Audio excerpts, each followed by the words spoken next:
Allah wahdahu la syarika lah wa asyhadu anna Muhammadan abduhu wa rasuluh.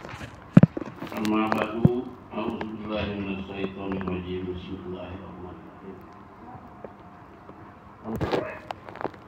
Allahumma sholli ala Muhammad wa ali Muhammad. Allahumma sholli ala Muhammad.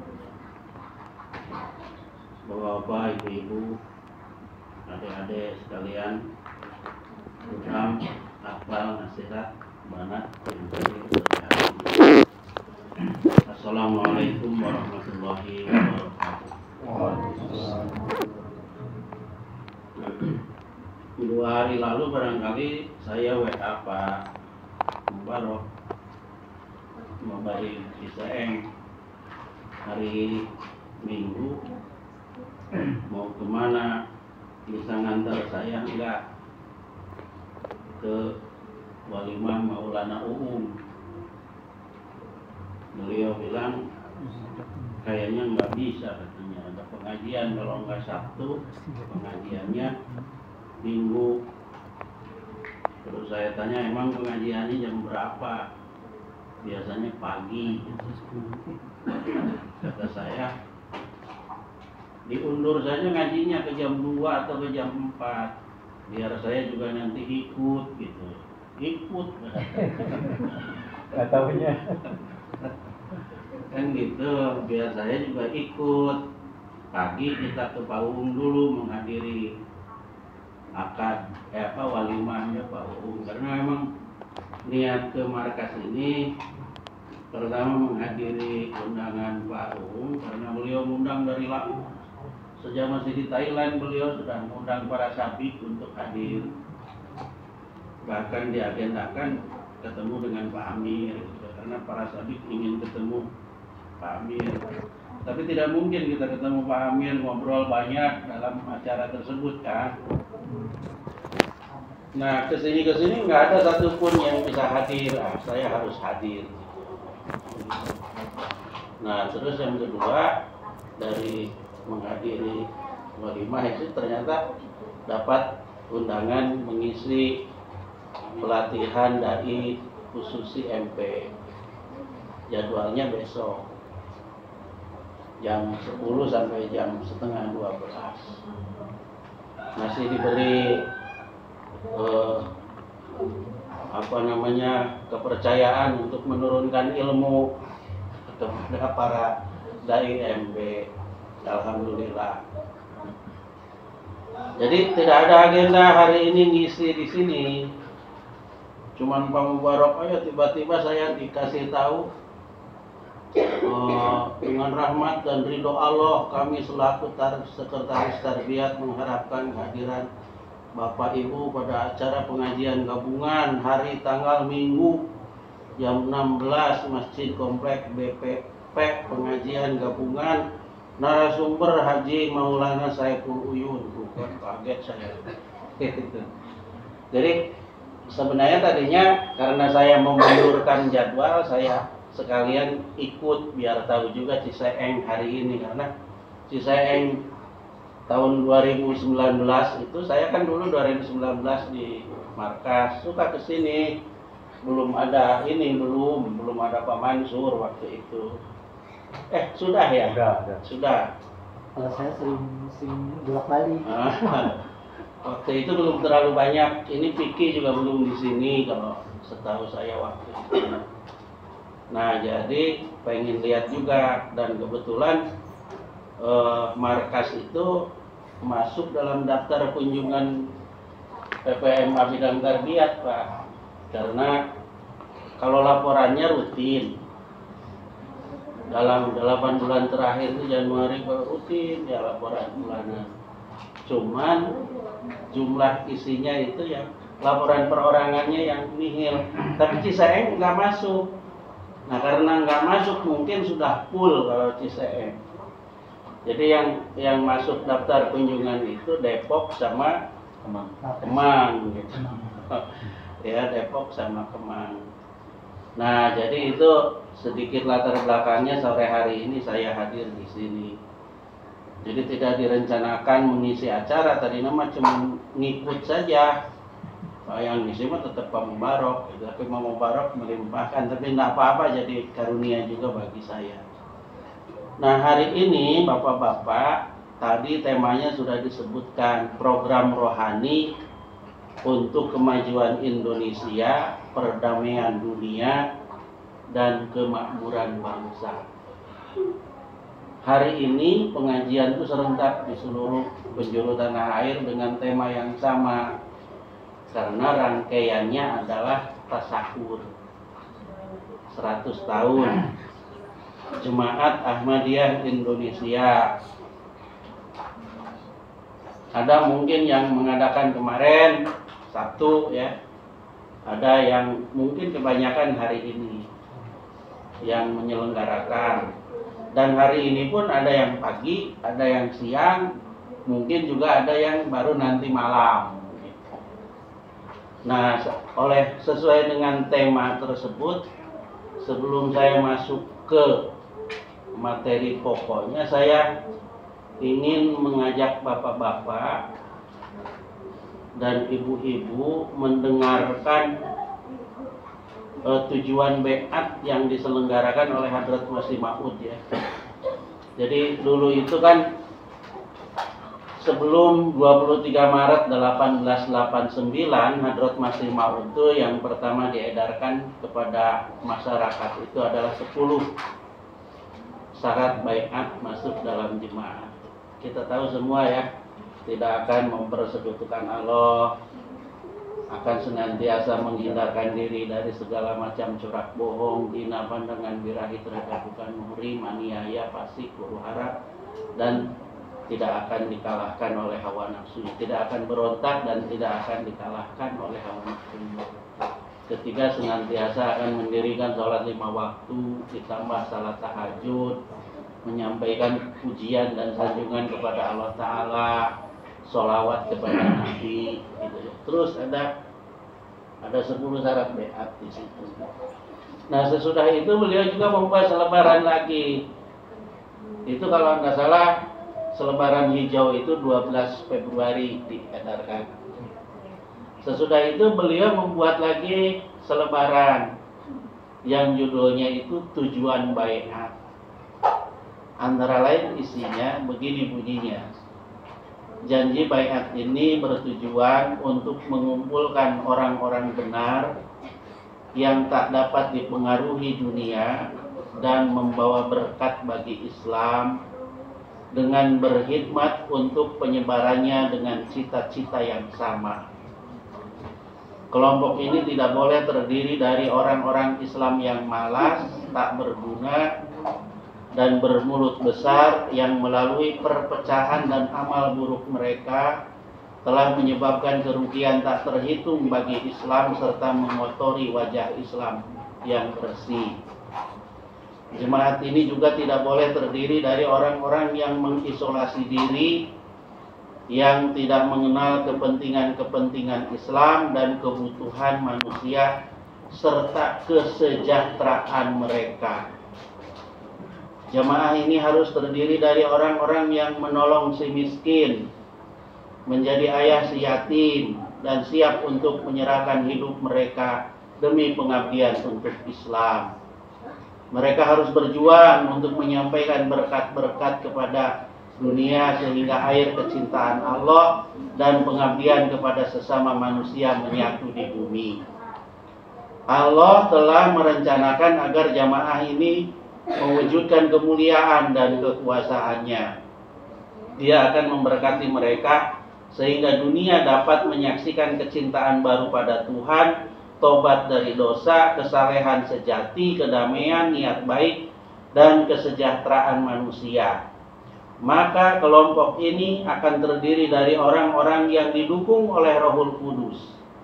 Dia Allah Ta'ala akan membersihkan mereka dari kekotoran kehidupan dunia dan memberikan mereka kehidupan baru.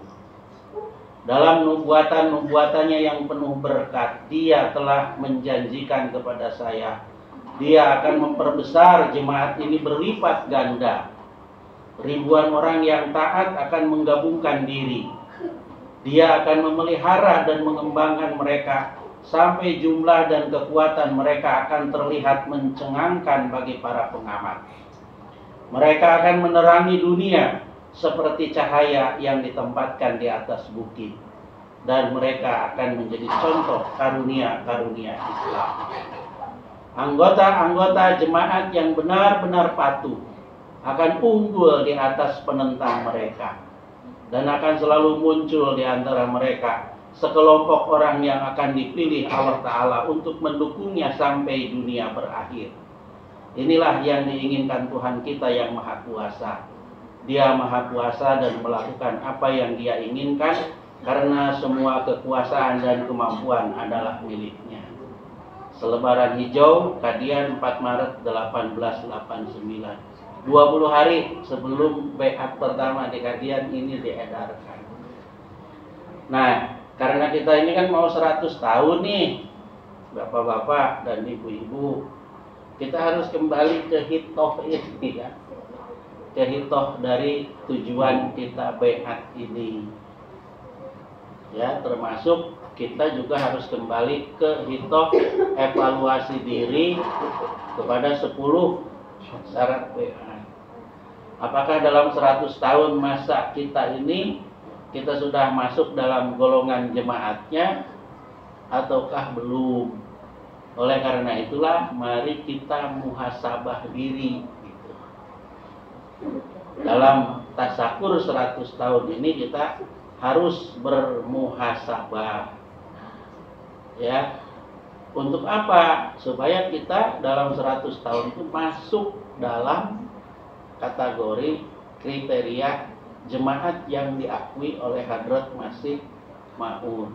Karena kalau jemaat ini sudah betul-betul menjadi pengikut sejati dari Hadrat Masih Maun, anggota-anggota jemaah yang benar-benar patuh akan unggul di atas penentang mereka, dan akan selalu muncul di antara mereka sekelompok orang yang akan dipilih Allah untuk mendukungnya sampai dunia berakhir.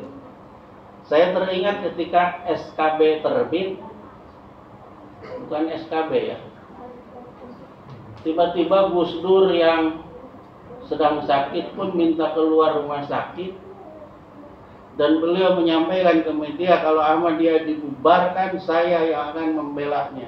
Saya teringat sabda Masih Maud nih, akan selalu muncul di antara mereka sekelompok orang yang akan dipilih Allah untuk mendukungnya sampai hari berakhir.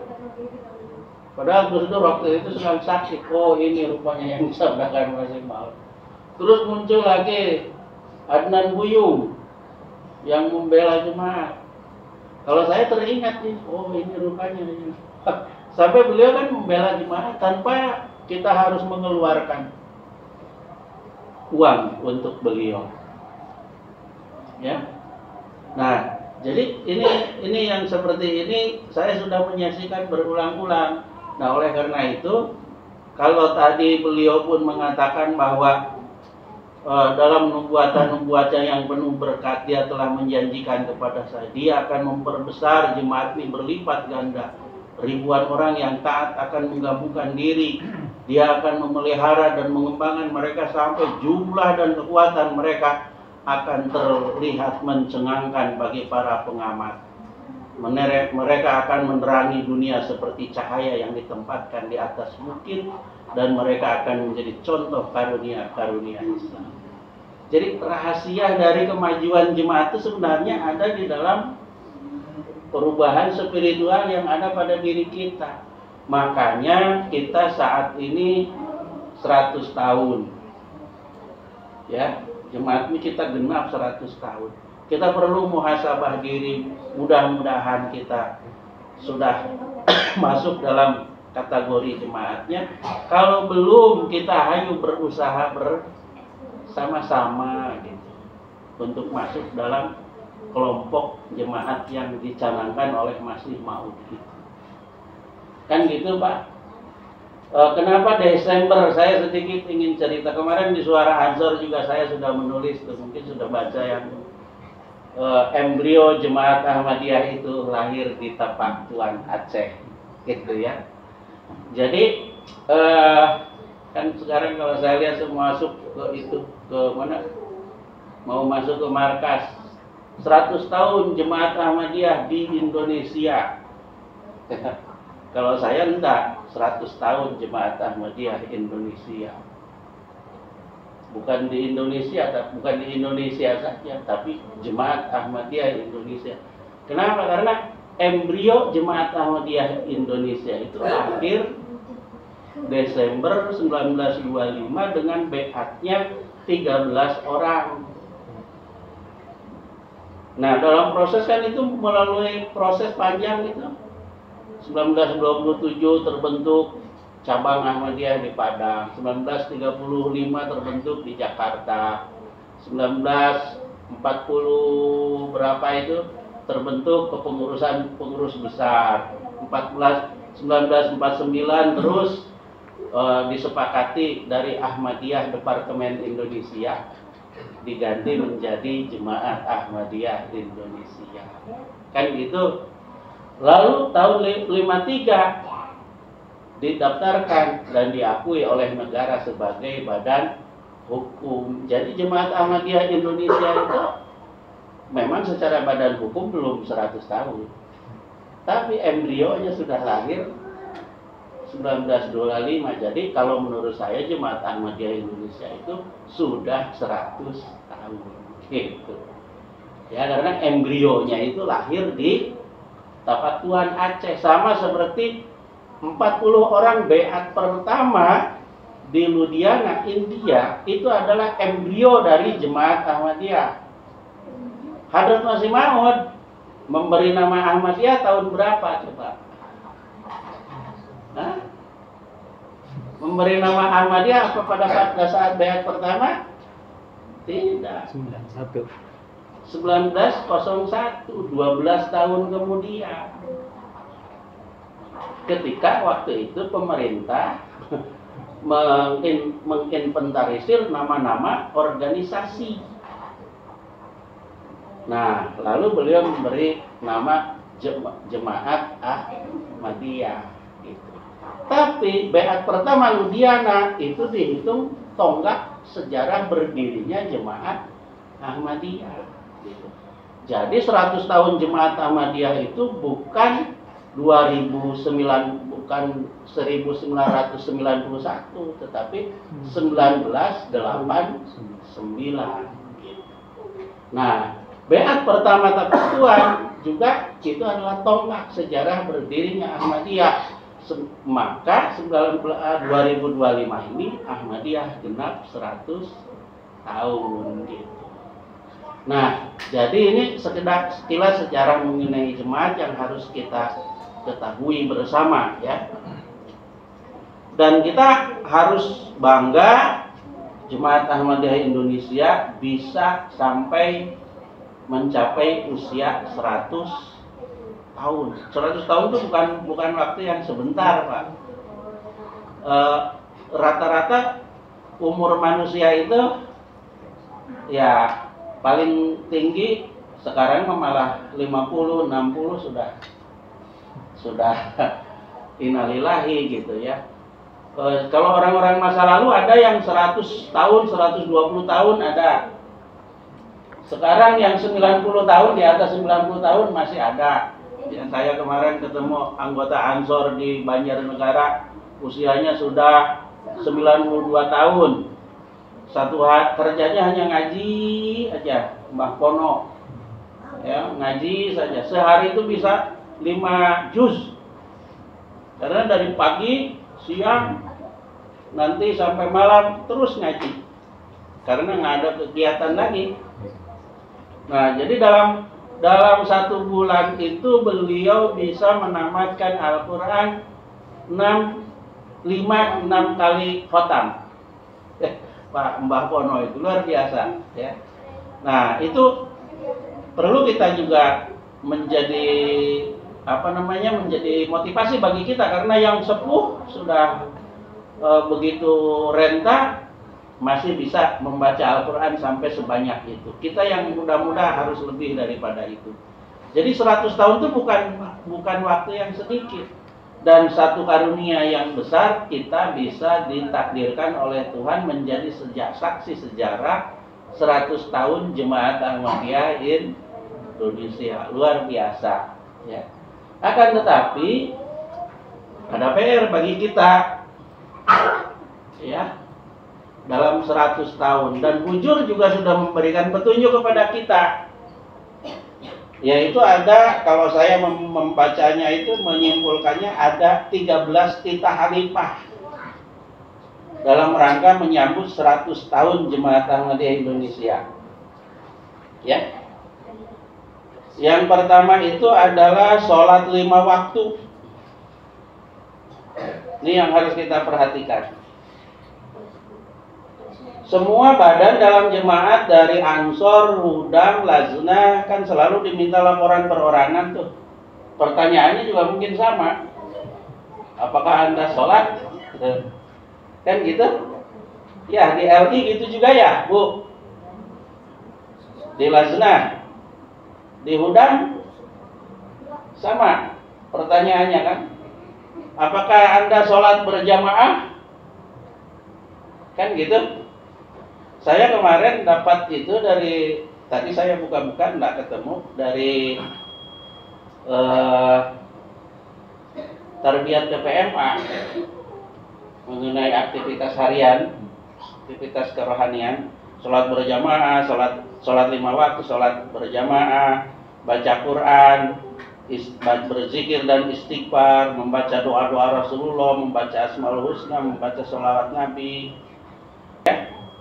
Karena tadi tema hari ini itu adalah rohani program untuk kepentingan kemajuan Indonesia, perdamaian dunia dan kemakmuran bangsa. Jadi rohani program itu ini lebih luas lagi kalau PB membuat tema. Kalau Hujur rohani program itu untuk perubahan spiritual anggota jemaat internal saja, oleh PB dikembangkan lagi. Ini luar biasa, berarti berat kan tanggung jawabnya. Rohani program untuk kemajuan Indonesia, perdamaian dunia dan kemakmuran bangsa. Ya memang ibu-ibu, bapak-bapak, sekarang ini kan di dunia kita ini dalam masa kegelapan rohani.